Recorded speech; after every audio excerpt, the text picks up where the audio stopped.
Hi అండి, నమస్తే. నేను మీ Shanti. Welcome to Shanti's vlogs. Vinayaka Chavithi పండుగ వచ్చేసింది కదండి. వినాయకునికి ఎంతో ఇష్టమైన కుడుములు ఉండ్రాలను ఎలా చేయాలో చూపించబోతున్నాను.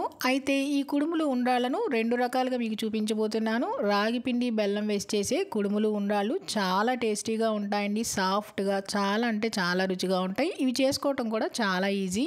అలానే బెల్లం బియ్యం పిండి వేసి కుడుములు ఉండ్రాళ్ళు కూడా చూపించబోతున్నాను. ఇవి కూడా చేసుకోవడం చాలా ఈజీ అండి. కేవలం 10 నిమిషాల్లో ఈ రెండు రకాల ప్రసాదాల రెసిపీ ఈజీగా చేసేసుకోవచ్చు. మరి ఎందుకంటే ఆలస్యం, హెల్దీగా టేస్టీగా ఈ రెండు రకాల ప్రసాదాలను ఎలా చేయాలో చూద్దామా. వీడియోలోకి వెళ్లే ముందుగా నా వీడియోని లైక్ చేయండి, షేర్ చేయండి. అలానే నా ఛానల్ని సబ్స్క్రైబ్ చేయటం మర్చిపోకండి.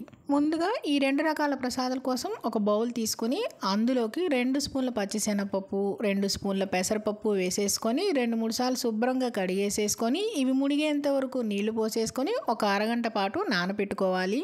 తర్వాత రాగి పిండితో కుడుముల కోసం స్టవ్ ఆన్ చేసుకొని ప్యాన్ పెట్టుకొని ప్యాన్లో 1 స్పూన్ నెయ్యి వేసేసుకొని నెయ్యి అంతా కరిగిన తర్వాత 1 కప్పు రాగి పిండి వేసుకోవాలి. ఈ రాగి పిండి క్వాంటిటీ వచ్చేసరికి 250 గ్రామ్స్ దాకా ఉంటుంది. ఇప్పుడు మంటని లో ఫ్లేమ్లో పెట్టేసేసుకొని ఈ రాగి పిండిని ఇలా నిదానంగా నెయ్యిలో కలుపుకుంటూ వేయించుకుంటూ ఉండాలి. మరీ ఎక్కువసేపు కాకుండా 1 నిమిషం పాటు వేయించుకుంటే సరిపోతుంది. ఈ రాగి పిండి బాగా వేగి కమ్మని వాసన వచ్చి చక్కగా వేగేంత వరకు వేయించుకోవాలి. నెయ్యిలో ఈ విధంగా బాగా కలిసిపోయి బాగా వేగాలండి. ఇలా వేగితేనే ఇందులో ఉన్న పచ్చివాసన అంతా పోతుంది. చూడండి, ఈ విధంగా వేగింది కదా. ఇలా వేగిన తర్వాత ఇప్పుడు స్టవ్ ఆఫ్ చేసేసుకొని ఇప్పుడు ఈ రాగి పిండి అంతటిని ఒక బౌల్లోకి వేసేసుకోవాలి. ఇప్పుడు మళ్ళీ స్టవ్ మీద వేరొక ప్యాన్ పెట్టుకొని ఆ ప్యాన్లో 1 కప్పు రాగి పిండికి 1 కప్పు దంచిన బెల్లం వేసేసుకోవాలి. ఇలా దంచిన బెల్లం వేసేసుకున్నాక అదే కప్పుతో 1 కప్పు నీళ్ళని పోసుకోవాలి. ఇలా నీళ్లు పోసేసుకున్నాక ఇప్పుడు మంటను లో ఫ్లేమ్లోనే ఉంచేసేసుకొని ఈ బెల్లం కరిగేంత వరకు కలుపుకుంటూనే ఉండాలి. బెల్లం అంతా కరిగిన తర్వాత ఇప్పుడు ఈ బెల్లం వాటర్ని 1 నిమిషం బాగా మరగనిచ్చి స్టవ్ ఆఫ్ చేసేసుకొని ఈ బెల్లం వాటర్ని పక్కన పెట్టేసుకొని స్టవ్ మీద వేరొక ప్యాన్ పెట్టేసేసుకొని ఇలా స్ట్రైనర్ పెట్టేసేసుకొని మనం కరిగించుకున్న బెల్లం వాటర్ మొత్తం ఈ ప్యాన్లో పోసేసుకోవాలి. ఇలా వడగట్టి పోసుకుంటే ఇందులో నలకలు ఏమైనా ఉంటే పోతాయండి. ఇలా పోసేసుకున్నాక ఇందులో ఒక చిటికెడు ఉప్పు, అలానే 1 స్పూన్ యాలకుల పొడి వేసేసుకొని అలానే ఇందులోనే మనం అరగంట పాటు నానబెట్టుకున్న పచ్చిశనగపప్పు, పెసరపప్పుని సగం వేసుకోవాలి. మిగతా సగం పక్కన పెట్టేసుకోవాలి. ఈ రెండు వేసేసుకొని ఒకసారి కలిపేసేసుకొని 1 నిమిషం పాటు వీటిని ఈ బెల్లం వాటర్లో ఇలా ఉడకనివ్వాలి. ఇలా బాగా మరిగిన తర్వాత ఇప్పుడు ఇందులో 1 స్పూన్ నెయ్యి వేసేసుకొని అలానే ఇందులోనే మనం వేయించి పక్కన పెట్టుకున్న రాగి పిండిని తీసుకొని కొద్దిగా పోసుకుంటూ ఈ విధంగా గరిటెతో కలుపుకుంటూ ఉండాలి. ఒకసారి మొత్తం పిండి అంతా వేసుకుంటే మనకు ఉండలుగా అయిపోతుంది, పిండి అనేది కలవదు. ఇలా కొద్దిగా పోసేసుకుంటూ పిండి మొత్తం బాగా కలుపుకోవాలి. ఇప్పుడు హై ఫ్లేమ్లో పెట్టుకోకూడదండి, మంటని లో ఫ్లేమ్లోనే ఉంచేసేసుకుని ఈ పిండి మొత్తం ఇలా ఎక్కడా ఉండలేకుండా పిండి అనేది కనపడకుండా దగ్గరగా అయ్యేంత వరకు, ప్యాన్కి అంటుకోకుండా ఉండేంత వరకు కలుపుకుంటూనే ఉండాలి. పిండంతా ఇలా బాగా కలిపేసేసుకున్నాక ఇప్పుడు ఇందులో 2 స్పూన్ల పచ్చి కొబ్బరి తురుమును వేసుకోవాలండి. మీ దగ్గర పచ్చి కొబ్బరి తురుము ఉంటే వేసుకోవచ్చు, లేదంటే స్కిప్ చేసేసుకోవచ్చు. ఇప్పుడు ఈ పచ్చి కొబ్బరిని అంతా రాగి పిండి మిశ్రమంలో బాగా కలిసేలాగా కలిపేసేసుకోవాలి. కొబ్బరి అంతా కలిపేసేసుకున్నాక ఇప్పుడు స్టవ్ ఆఫ్ చేసేసుకొని దీని మీద మూత పెట్టేసేసుకొని దీన్ని ఒక 2 నిమిషాల పాటు పక్కన పెట్టేసుకోవాలి. మళ్ళీ ఇదే స్టవ్ మీద ఒక వెడల్పాటి గిన్నెని తీసుకొని ఇందులో సగం దాకా ఇలా నీళ్ళని పోసేసుకొని లో ఫ్లేమ్లో పెట్టేసుకొని మూత పెట్టుకొని ఈ నీళ్ళని మరగనివ్వాలి. ఇప్పుడు పక్కన పెట్టుకున్న రాగి పిండి మిశ్రమం మీద మూత తీసేసుకొని ఇప్పుడు చేత్తో ఈ పిండి మొత్తం బాగా కలుపుకోవాలి. ఇది కొంచెం గోరువెచ్చగా ఉన్నప్పుడే దీన్ని చేత్తో బాగా కలుపుకుంటే పిండి అనేది బాగా సాఫ్ట్గా అవుతుంది. పిండి అంతా బాగా ముద్దగా అయ్యేలా కలిపేసేసుకున్నాక ఇప్పుడు చేతికి కొంచెం నెయ్యి రాసేసుకొని చేతికి అంటుకోకుండా కొద్దిగా ఈ పిండి మిశ్రమాన్ని తీసేసుకొని ఇలా ఓవెల్ షేప్లో చేసేసుకొని లైట్గా ఇలా వేళ్లతో ప్రెస్ చేసామంటే మనకి కుడుములు అనేవి రెడీ అయిపోతాయి.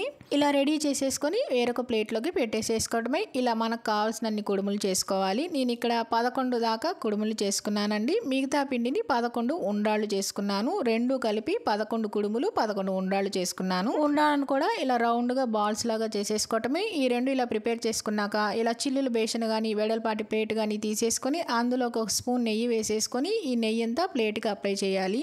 నెయ్యి అంతా అప్లై చేసేసిన తర్వాత మనం రెడీ చేసి పెట్టుకున్న ఉండ్రాళ్ళు, కుడుములు ఇవన్నీ ఈ ప్లేట్లోకి నేను చూపించే విధంగా ఇలా పెట్టేసేసేయాలి.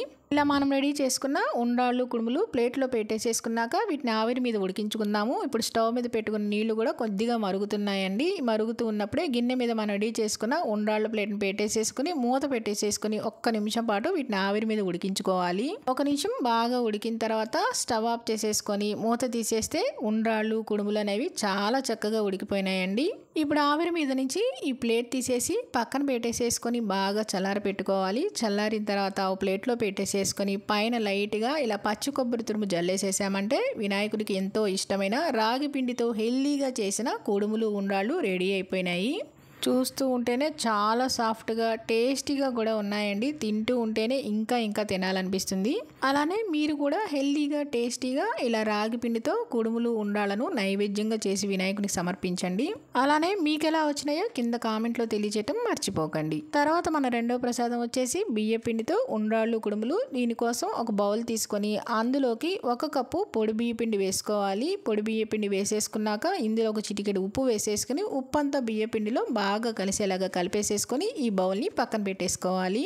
తర్వాత స్టవ్ మీద ప్యాన్ పెట్టేసేసుకొని ప్యాన్లో 1 స్పూన్ నెయ్యి వేసేసుకొని నెయ్యి అంతా కరిగిన తర్వాత ఇప్పుడు ఇందులో 1 స్పూన్ నల్ల నువ్వులు వేసుకోవాలండి. మీ దగ్గర తెల్ల నువ్వులు ఉంటే అవైనా వేసుకోవచ్చు. నువ్వులు వేసేసుకున్నాక ఇందులోనే 3 స్పూన్ల పచ్చి కొబ్బరి తురుము వేసేసుకొని ఇప్పుడు పచ్చి కొబ్బరి తురుము నువ్వులని మంటని లో ఫ్లేమ్లో పెట్టేసేసుకొని నిదానంగా కొంచెం రంగు మారేంత వరకు వేయించుకోవాలి. ఈ రెండు ఇలా లైట్గా ఎర్రగా వేగిన తర్వాత స్టవ్ ఆఫ్ చేసేసుకొని ఇప్పుడు ఈ రెండింటిని బియ్య పిండిలో వేసేసుకొని బియ్య పిండిలో ఈ నువ్వులు కొబ్బరి అంతా కలిసేలాగా బాగా కలిపేసేసుకోవాలి. నువ్వులు కొబ్బరి అంతా ఇలా బాగా కలిపేసేసుకున్నాక మళ్ళీ దీన్ని పక్కన పెట్టేసుకొని స్టవ్ మీద వేరొక ప్యాన్ పెట్టుకొని ప్యాన్లో 1 కప్పు దంచిన బెల్లం వేసుకోవాలి. మళ్ళీ అదే కప్పుతో 1/2 కప్పు నీళ్ళని పోసుకోవాలి. నీళ్లు పోసేసుకున్నాక బెల్లం అంతా కరిగేంత వరకు ఈ విధంగా కలుపుకుంటూనే ఉండాలి. బెల్లం అంతా కరిగి 1 నిమిషం పాటు ఈ బెల్లం వాటర్ని బాగా మరగనివ్వాలి. బెల్లం వాటర్ ఈ విధంగా మరుగుతూ ఉన్నప్పుడే ఇందులో 1 స్పూన్ యాలకుల పొడి అలానే మనం ముందే నానబెట్టి పెట్టుకున్న పచ్చిశనగపప్పు పెసరపప్పును కూడా ఈ బెల్లం వాటర్లో వేసేసుకోవాలి.